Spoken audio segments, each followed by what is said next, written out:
Hello, this is Bill Colodzi bringing you a Legacy Cube draft. This is the first day it's out online, and I want to get a video up pretty soon so you can get the most out of this video if you watch it before doing some events of your own. Now, Cube in general is a place to let your personality shine, but you still have to know what's good, and then you can go in different directions. The cards that I like out of this pack are Griselbrand. There's usually some way to cheat him into play, reanimate him. And Counterspell, it's the only heavy blue card here. There's also cool cards like Gilded Lotus. Some people love that. This card just looks awesome and kind of resonates with me, but I don't think it's that powerful to go into first. So the cards I would choose here are Griselbrand, Nicol Bolas if you want to be ultra sweet, Gilded Lotus, and Counterspell. I love being control. I'm just going to take Counterspell. I don't know how many good 2-mana counters there are in this particular cube, but certainly not mana drain. This isn't powered cube or anything. So this might be the best one. Simple, good value.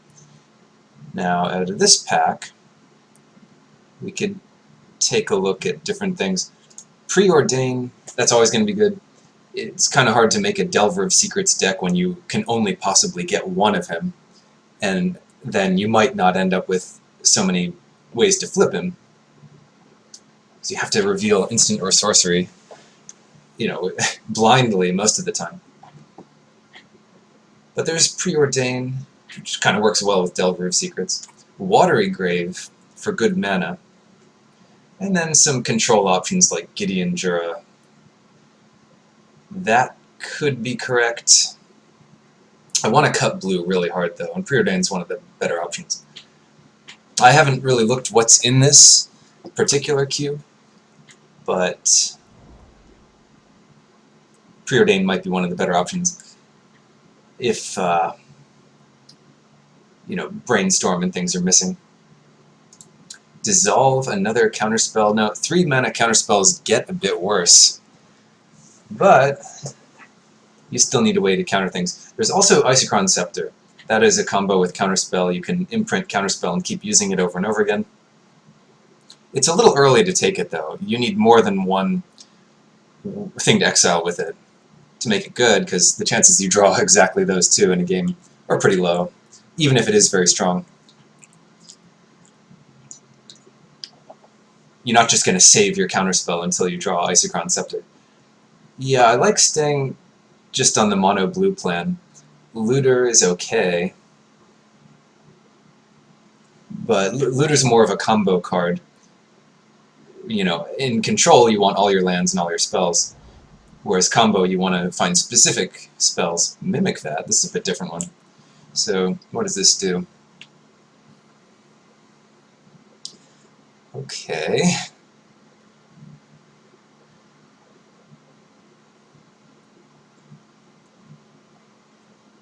That's a little strange. I don't know if I want to go into that. It just recurs the last thing that died if you want. And okay. It just lets you make copies of the last thing that died if you want to imprint the last thing that died. And if you do, all the other things that died go on top of your library. I don't know that this is the best. I mean, there's some good cards here. I might just stay on the blue plan, even if this is rather weak. Chasm Skulker. Okay. Days. I took so long looking at that one card. Chasm Skulker is not generally insane, but if you only have one way to win, he's okay. You're going to want to draw cards. Summoning Trap. I like the big green deck. Planeswalkers are always good. Daze is great. I love playing this type of effect. They think they're safe. You have an island in play, and you daze. Cyclonic Rift, also good. The closest thing you'll get to Upheaval, maybe, in this format. I don't know, maybe they even have Upheaval. in the Legacy Cube. Gitaxian Probe. It's playable in any deck. And if you're Control and you want to know what to counter, taking a look at their hand is pretty good. Makes your deck smaller in a way. Yeah, we're just kind of figuring out what to do here. I'll take Gitaxian Probe. Ooh, here we go. Talrand. Just take a bunch of blue spells and then you can figure out what you're doing later. That's one way to go. We're pretty lucky to get a lot of these good blue cards. So far the card quality is pretty high and all on the same path. Talrand is a way to turn all of these into real value though. A serious win condition. There's also Day of Judgment. White aggro. I expect that to be good in this cube. It usually is in Legacy Cube with a lot of effects that'll pump all of your creatures. Anyway, here we go. Yeah, I mean, ooh, counter target creature spell, draw a card. This is a good version of the more recent Bone Dash. This is one less mana and less restrictive. There's also Kytheon here. Gaddock Teague, which is insane. For more than one reason. Kytheon, that's exactly the kind of card you want in the mono-white aggro deck. Fiend Hunter's pretty good too. Spark Mage is annoying, but not too annoying for us. Exclude looks great though, wow. Legacy Cube as opposed to Powered Cube, you expect to face creatures. So, countering them is a good plan. Let's take a look. Slaughter Pact. We're not sure what our second color would be. Probably not splashing this fellow. Although, that's a pretty hoss sword he's carrying. Acidic Slime's great. All the other cards are pretty high cost. I'll take Slaughter Pact. If you're going to go Control, you have two options. One is black-blue and one is black-white. Or, sorry, blue-white. There's also blue-red, but that's usually more combo-oriented. Let's see, Dark Ritual, not really. Maybe Delver. Just about every card we have would flip it. And if they try to deal with it, counter that. Council's Judgment. Isochron Scepter Wheels. At this point, we do have two things to exile with it. It has to be an instant, and it has to be converted mana cost 2 or less. Actually, 3 things. We could definitely put Slaughter Pact on it. And lose the game anytime we want. Alright, I'm in. Unexpectedly Absent. This is a good card to put on Isochron Scepter. So is Skullcrack to a lesser extent. Because you'll always cast it for X is 0, but that just puts a permanent on top of their library. Alright. Yeah, maybe I'll cut this white card from the aggro player. Or Runescarred Demon. I'm not excited about this guy. Maybe he's okay. There's more chance we play him than a random white creature. CDC, okay. Wow, last pick Unoffensive. This one, I expect this would be good in the deck. There's no one's drafting it. We kept getting white cards late. Alright, what do we have here? A couple good ones. Collected Company is pretty new. Primeval Titan, one of the strongest cards in this cube, I would think. Then there's Chromatic Lantern. We don't need the fixing from it, so it doesn't become that good. We can roast our opponents. No, I think Repeal. Repeal's pretty bad with Isochron Scepter, but we might not even play Isochron Scepter. Teferi. Teferi's reasonable. We could just play all our turns on our opponent's turn, because he gives all your creatures flash, and your opponents can't do anything on your turn. I really like Repeal. It draws a card. Forbidden Alchemy is good too, but Teferi... Yeah, let's take Teferi. Ooh, Upheaval is in the cube. Unfortunately, we're not really the Upheaval deck. You need mana ramp for that, and we're just counter spells and stuff. Might take it anyway. Maybe we'll pick up some ramp. You never know. I don't see anything else here that I'm excited about. We don't have fixing to splash 2 colors yet. Scroll Rack might be good, but it's kind of weird. Yeah, I'll take Upheaval. It'd be annoying to play against at the very least. Let's see. Ooh, Monastery Mentor. Okay, that is a build around. It's also in the Vintage Cube. It's better in the Vintage Cube because you can just cast cheaper spells. Black Lotuses and whatnot.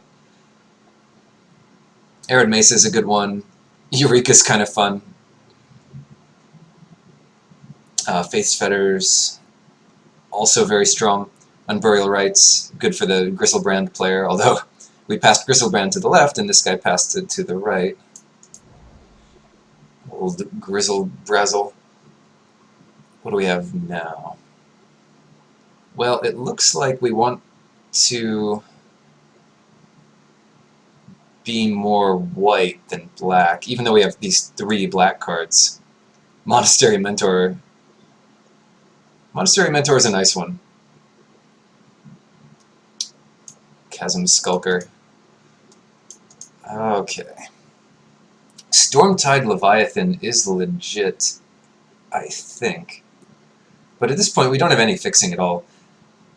It's probably right to take Misty Rainforest. I can't actually remember what dual lands we've seen. There must be the Shocks in this, at the very least. And probably the dual lands as well, from Alpha and Beta and all that. I'll take Misty Rainforest. Ooh, Quarantine Field, that's new. Ugin is also a reasonable win condition. We need some ramp, but just playing a bunch of lands and counter magic could work. Force Spike is cool, but it's not really necessary, it's just cute. Some people hate it, some people love it. I'm more in the camp of loving it, but that's just because people are greedy. They want to play their 2-drop on turn 2.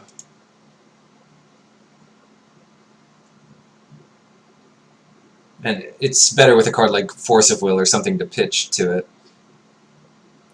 Or some discard for later in the game. Yeah, Ugin is legit though. He's a real win condition. Well, here's one way to discard a card. Better in Reanimator or some kind of deck like that. And there's Manatide. The white Force Spike. Psychotog is another win condition. But like I said, I'd rather be white than black. I want to have very few creatures in the deck. And I don't really like messing around with Psychotog that much. Huh. I'll take Mana Tithe. Probably not playing it. Gifts Ungiven. We don't really have the shell for that. You could just get 4 good cards and kind of draw 2, but it really shines when you want to put cards in your graveyard for some reason. Now there's also Gideon. Not really necessary for us to win. Like, having a bunch of 2/2s kills them sooner. But we're not an aggro deck. Riftwing Cloudskate. Yeah, that's... This card is deceptively good. It just doesn't look like much. But it really does get there. Ooh, Oblivion Ring. Lingering Souls, Hall of Triumph for the aggro player. It might be Lingering Souls. I mean, we do need a way to win. It's good with Talrand. It flashes back. It flips Delver, as opposed to Oblivion Ring, which is great, but it doesn't have quite as much synergy with our deck. Yeah, splashing a black mana should be easy. Speaking of which, oh, I can't pass up Repeal, though. Yeah, Repeal is great. It saves your own guy, it gets rid of theirs, it draws a card. Duplicant. This is good to side in against the, I don't know, show and tell, if that's a thing. Eureka is a good example. We passed that. And at 6 mana you can just kill something with it. And none of these other cards are amazing. Secure the Wastes is interesting as a win condition. Let's take Duplicant.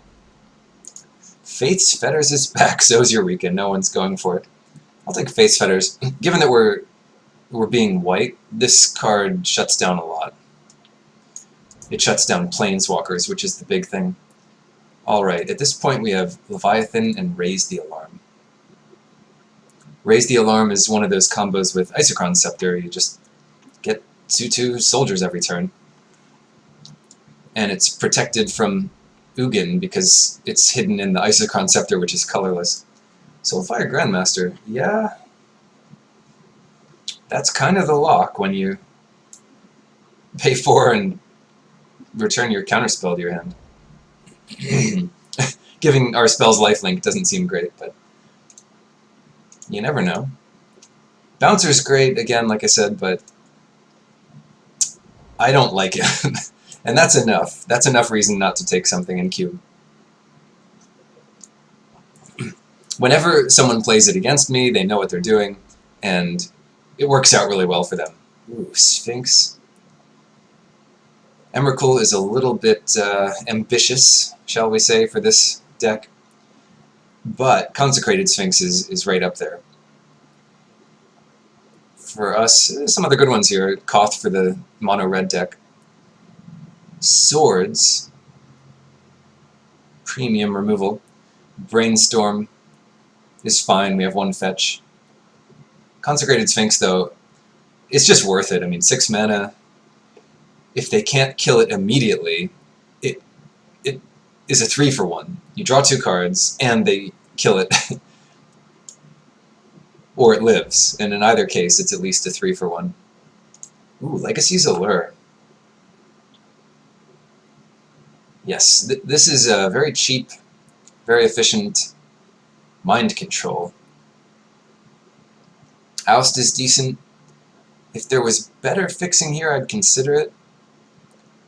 Like, if this was a Savannah, that would work better, because Misty Rainforest gets blue and white. But it is not. Oust is okay. Yeah, I'll take the Allure. How much card draw do we still need? Probably some, but I am tempted by this Dissipate as well. Just more counter magic. Let's see, how much card draw do we have? I don't think we have enough.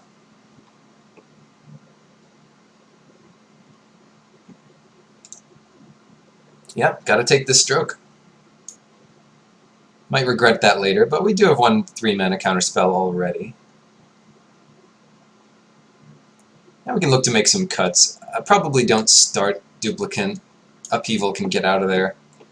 One of the strongest cards, but it's just not gonna work with this deck. We don't have enough mana. Realistically, we can get up to 8, but not too much higher than that.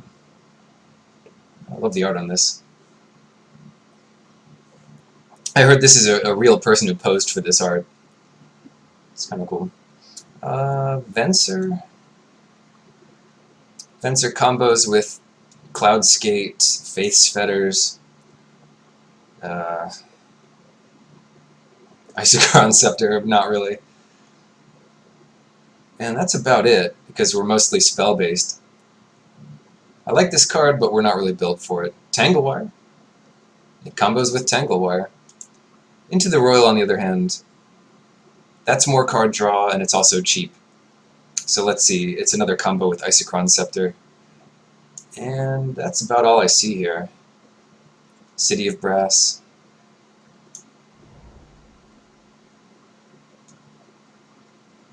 Alright, so how good are these options? Oh, here's the Savannah. I think that's worth it. To have one fetch, I mean, this makes one of the cards we already have better.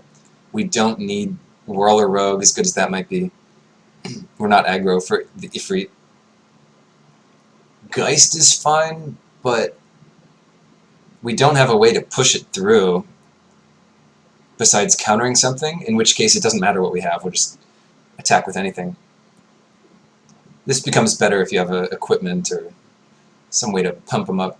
The other thing to look at would be Restoration Angel, but again, no combos with it. I think that pick's pretty easy. Ooh, Negate. Stratus Dancer's fine. Sundering Titan is very good. Mother of Runes, very good. Not for our deck, though. These are better with some Reanimator or Artifact strategy. And this is better in a more heavy white deck with creatures in it. And we're trying to have few creatures. Negate's perfect. There's a lot of powerful spells. Pact is also very good. Land tax, interesting, but I like countering spells for free.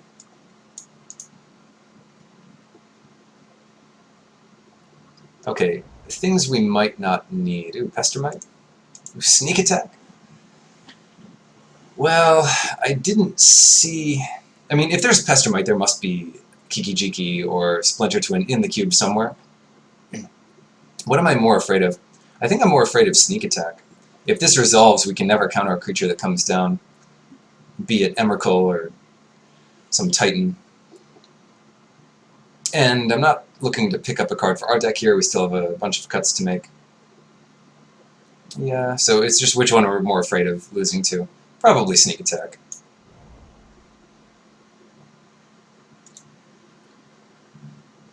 And we'll never know because we took Sneak Attack. Now what? Emeria Angel? No. Ashen Rider? No. Maybe that's sideboard tech against the Show and Tell deck, although I'm not even sure that card is in Legacy Cube. It should be, but you never know. Eureka made it so late that maybe no one's in that either. Sunpetal Grove's not a forest, so it doesn't really work. I'll take Koth. Koth is so good. Not that anyone's playing that.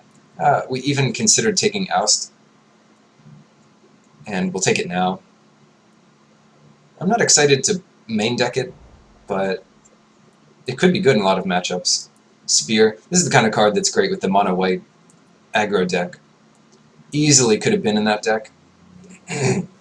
But being in blue is never a bad place to be. Yeah, that deck was open. Possibly even the red deck was open. Well, we have Koth wheeling, so that's not unlikely. I don't know. Maybe just Stagger Shock, because someone might kill our Mentor or Talrond with it. Windbrisk Heights. Attacked with 3 more creatures this turn. That's not unrealistic. To think we could attack with some creatures, even though we're trying not to play very many. Well, too late. Duress, yeah, let's get rid of that. It's a good anti-control card. And land tax. I actually like this in an aggressive deck, where you're not playing much land, because thinning the deck is a real way to win. Just drawing a good aggressive spell every turn. Once I played it off a Chrome Mox, and my opponent had no lands out, so they had to play a land, and then I got, it's just downhill from there for them. Alright, I'm gonna hide everything that's not white or blue.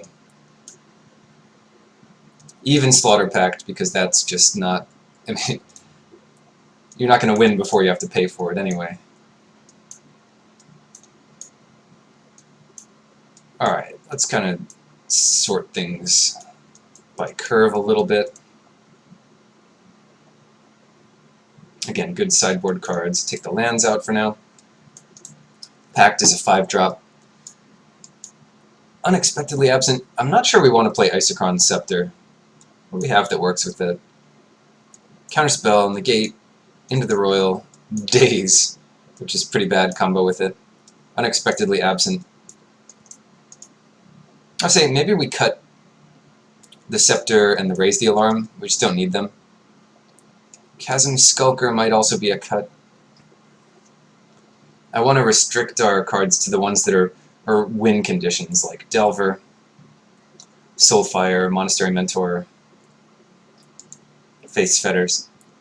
He's okay, but he's not exciting. Maybe Cloudskate is lost here too. And maybe Unexpectedly Absent, because we're not super heavy white. Yeah, I could see playing 18 lands in a deck like this with lots of card draw. Get up to a bunch of mana for a Stroke of Genius, Consecrated Sphinx, Protect It. Ugin, even. Ooh, we still want to play maybe one black source for Lingering Souls.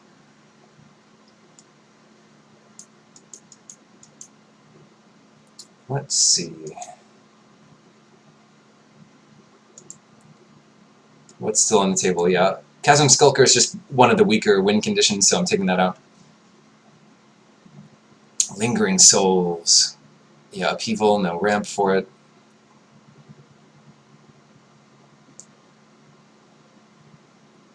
We need one blue-black or green-black source, but we don't have it. So yeah, now it's just deciding on the 23rd card, whether it be a land or Raise the Alarm instead of Lingering Souls. That would really tempt me into playing Isochron Scepter then.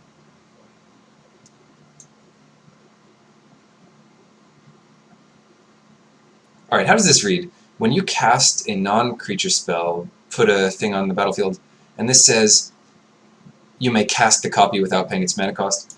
Yeah, alright. I'm in. We'll try it. Even though it might not be great, it's still a thing that you only get to do in Cube, so you might as well try it. 17 lands. I'm not sure if that's right, but our deck is a bit smaller since there's Gitaxian Probe. So it's kind of 17 out of 39. Anyway, our curve isn't that ridiculous.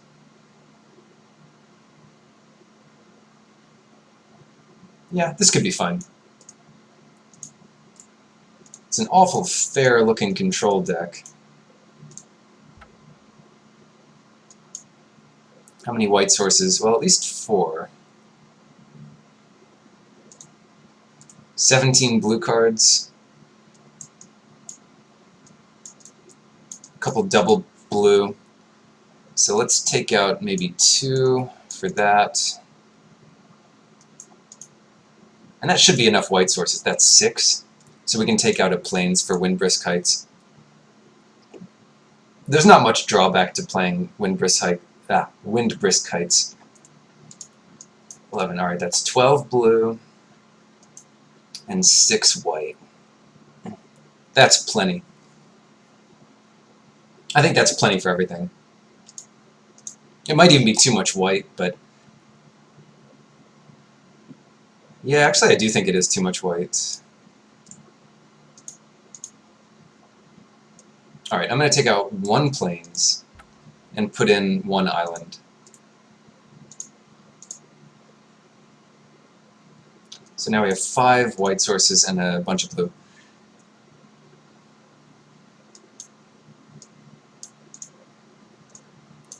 Yeah, maybe that's too much blue, but I don't think so. I think it should be fine. So let's take a look at this.